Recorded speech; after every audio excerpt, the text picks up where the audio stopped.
एक फ़ोन आया रात्रि के 8 बजे। दूसरी तरफ से आवाज़ आई, एक डरती हुई आवाज़, एक काँपती हुई आवाज़, एक रोती हुई।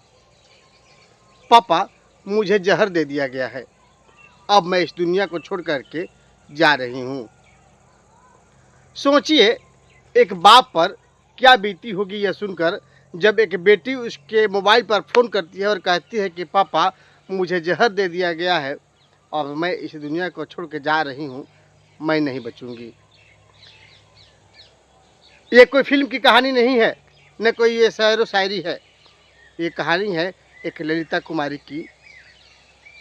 ये कहानी ललिता कुमारी की सच्चाई है। सिर्फ 2022 में शादी हुई थी उसकी संदीप कुमार से। दोनों ने साथ में जीएनएम की पढ़ाई भी की थी, सपने देखे थे, साथ में जीने मरने की कस्में भी खाई थी कि इज्जत से नौकरी भी करेंगे और घर भी बसाएंगे। परंतु ससुराल वालों को तो कुछ और ही मंजूर था। ससुराल वालों के सपने कुछ और थे और कुछ उनके मंसूबों पर पानी फेरने वाले थे।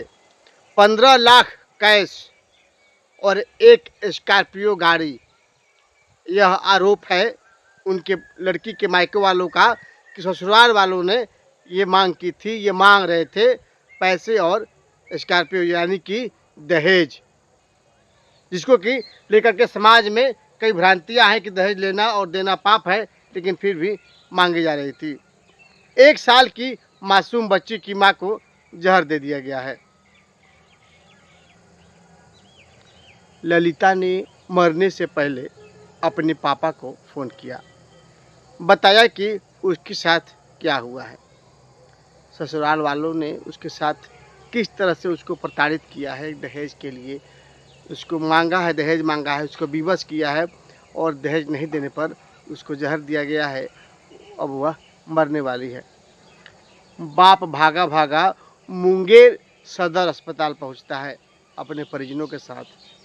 डॉक्टरों ने कोशिश तो बहुत की लेकिन बचा नहीं पाए। रात हो गई और ललिता की शाम से सांसें थम गई। ललिता अब इस दुनिया में नहीं रही।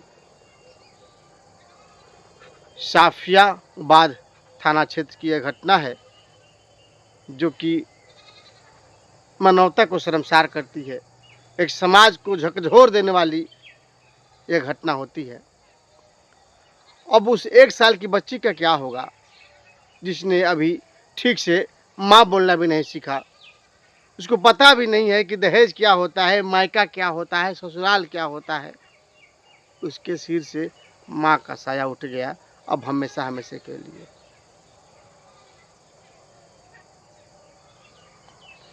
सवाल ये है कि आखिर कब तक हमारी बहू बेटियां, हमारी बच्चियां इस समाज में दहेज के लिए बलि चढ़ती रहेंगी? आखिर कब तक? पढ़ी लिखी लड़कियां, ये भी पढ़ी लिखी हुई थी, पढ़ी लिखी लड़की जीएनएम पास, फिर भी उसकी कीमत 15 लाख और एक गाड़ी लगा दी गई। क्या लड़कियों को इसलिए लोग पढ़ाते हैं या लड़के इसलिए पढ़ते हैं कि उसकी आप कीमत लगाइए?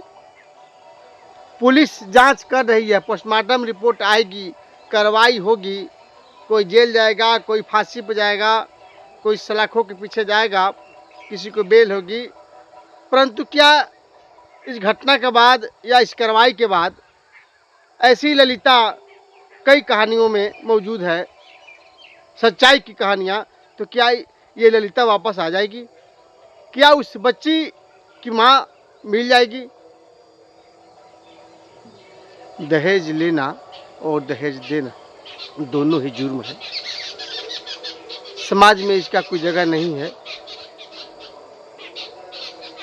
आवाज उठाइए आप, क्योंकि आज ललिता गई है, कल कोई और बेटी जाएगी, कोई और की बहन हो सकती है, कोई की और बेटी भी हो सकती है। इस वीडियो को इतना शेयर कीजिए कि सोया हुआ समाज जग जाए और ललिता को भी इंसाफ मिले।